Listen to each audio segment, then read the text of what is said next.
First of all, Superintendent, thank you for being here. Oh, good to thank see you you for again. having me. Yeah, it's great to be here. Yeah, thanks. So, so we'll get into the budget right away, which I'm sure you knew we would talk about. So correct me if I'm wrong on any of this information. So the district has said, 1,200 or so positions will be restructured, if you will. Is that Thank an you. I accurate like way that to word. put it? Yes. And so what will happen is these will be placed on standby to fill vacant positions. Is that Yes. accurate? Yeah, Okay. absolutely. Is there any process that these impacted positions will go through? I mean, like transitioning out of a job, then having to transition back in?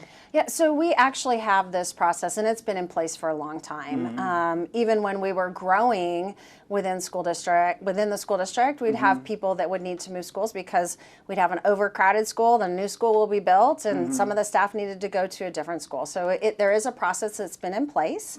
We want our employees to stay with us, so that, we communicate that. We actually had some sessions this last weekend where employees could come and ask questions. But to answer your question is now that we've gone through the principals and central office have gone through the process of making a determination of right sizing their school. Now those staff members that have been identified for what we call the surplus process, in April those positions will be made available. They'll be able to apply for them. Okay.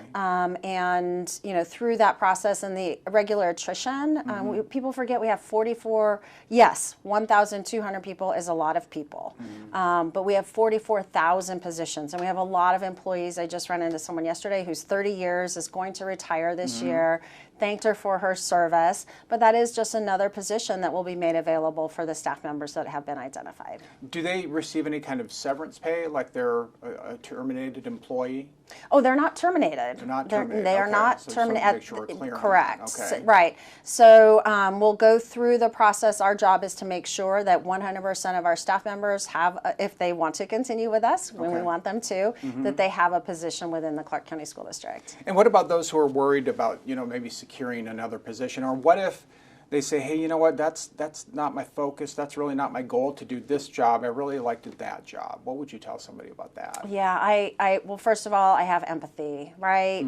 You are at a school, principal loves you, staff loves you, parents know you.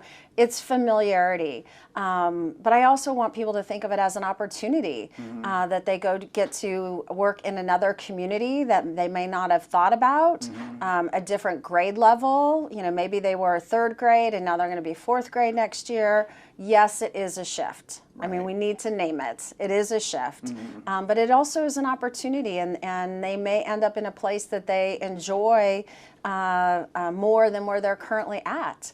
We also have staff members that want promotions. They're like, okay, now I've been identified, I'd like to, if I was a support staff person, maybe I want to be an office manager. Okay. And so we're providing those services about your resume building, interviewing, all of those pieces. What about somebody who has to drive from one part of the valley to the other? They're 45 minutes away, and before maybe they were 5. What would you tell somebody like that? Yes. That's part of identifying within, having a job within the Clark County School District. There is always movement within the Clark County School District. Right. So if they want to look in their neighborhood, in the future, they absolutely can. What about, and maybe you do this, but what about when people retire or offer incentives to retire early? Do you do that, or could you do that? That would be a decision of the School Board of Trustees. Okay. To make that determination. I don't think that's a need for us at this moment in time within the Clark County School District. Fully expect that, again, everyone will be in a position here, and we do not need to. Plus, we want to keep our staff members that are currently here doing a great job. Right. So has that ever been brought up? Because that way it might eliminate, the inconvenience of someone driving 40 miles than they were used to, as far as staying put. But now you don't have to make those decisions And because not the at this- people were. So nothing on Not that at this point. moment in time. Okay. Yeah. So the district, as you know, has worked hard to recruit, to retain teachers. How does this come into play with recruiting for maybe next year or the years after that? Because people hear this, they hear budget deficit, positions shuffle. I don't know if I want to go there. I don't want to go there, and then all of a sudden my life is chaotic because something happened with the budget. Yeah, this is an opportunity. If there is someone coming from out of state, especially we're hiring special education teachers, we have those vacancies right now, so we are going to continue to hire special education, autism, those positions. Though that context doesn't exist just here in Southern Nevada. It is statewide. I was with my colleagues over the last few days. They too, Washoe County School District, Douglas County School District, they are also having surplus within their school districts, and nationally that's transpiring. So I think it's the time now to focus on the quality of our educators, our staff members, making sure that we have the right fit for everybody, and that they all have a job. I know special ed, that's been difficult to fill some of those positions. Yes. And I know we try to offer those folks more. What kind of vacancies do we have right now with special ed? Yeah, we have about 140 vacancies for special education teachers at this moment. That seems like quite a bit. What's the problem? Oh, we want to trying drive that get to those in? zero. Yeah. So working with UNLV, met with them back in November to expand a program to specifically get our teachers licensed. We have educators that want to go into special education that have taught, again, in a third grade classroom or in a math classroom. They want to be a special education teacher. We currently have 60 people in the cohort going through the program right now. Okay. We expect another 60 this summer. So that's 120. No, we don't want anyone to retire or offer early incentives in that area because we want them in our classrooms with our kiddos, and then still recruiting for those positions outside of the school district. So with cuts and deficits, there's some concern we've heard from people with extracurricular activities. We talked before this interview about speech and debate. There's music, there's art programs, all kinds of things for kids. Have you cut any of those at this point, or will you cut any of that because of budget deficits? Yeah, 100% of our students in the elementary level have art and music as part of their curriculum. So that will continue. At the secondary level, principals are working through their budgets, and we're working with schools to make sure that they offer. Those are some of the courses that are the reasons why our kids come to school, right? They enjoy music, they enjoy speech and debate. I want to make sure that we have opportunity for all of our students. And so it's working with the principals at the secondary level, which we're doing right now, to make sure that those opportunities are offered for our kids. So are any of those in jeopardy? Will you have to make tough decisions with any of those So things? we don't make those decisions. Okay. They're actually made at each building with the principal and with the school organizational team, the SOT. I would hope those decisions are not being made. I've have heard of some high schools that are considering shrinking the program because of student interest, but that's when we do get involved and say, okay, let's look at your entire schedule. Are you recruiting? Those types of things, because maybe it is they're seeing an uptick in a dance program, so they are expanding fine and performing arts, and maybe it might be a lowering in choir. But as long as they're, you have to ask those questions besides just are you cutting something? Well, are you expanding in another area that provides kids the opportunity? I'm assuming the principals can do that on their own. They wouldn't need any permission from you or anybody else, would they? I mean, they're in charge of that school, basically. Yeah, they need permission from the school organizational team. Okay. And then ultimately, if it's something that is not right for kids, the region superintendent and myself, we will get involved. Very well. Okay. Have you heard any talk about that at this point, though? Of anybody saying this, I might have to go this way and cut this or that extracurricular? Yeah, we just went through, so we had the beginning process. We're not through the entire process yet. So it would be too early to call. I don't expect it. Again, maybe if they're shrinking a program, but they might be growing in another area. So I really encourage the parents at each school to get involved. That is one thing. They thought that they needed a school organizational team can only, the meetings the meetings may be attended by the public. It's not just the SOT.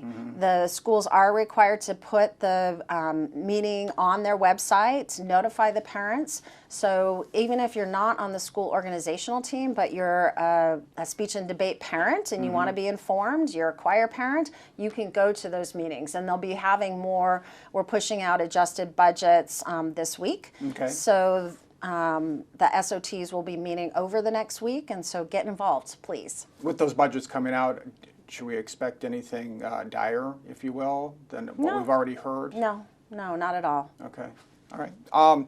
What about position changes for next year? Could we see more of this next year?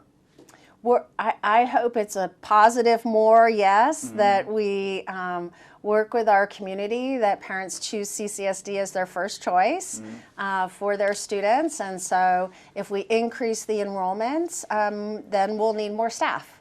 So yes, that's our goal. Okay.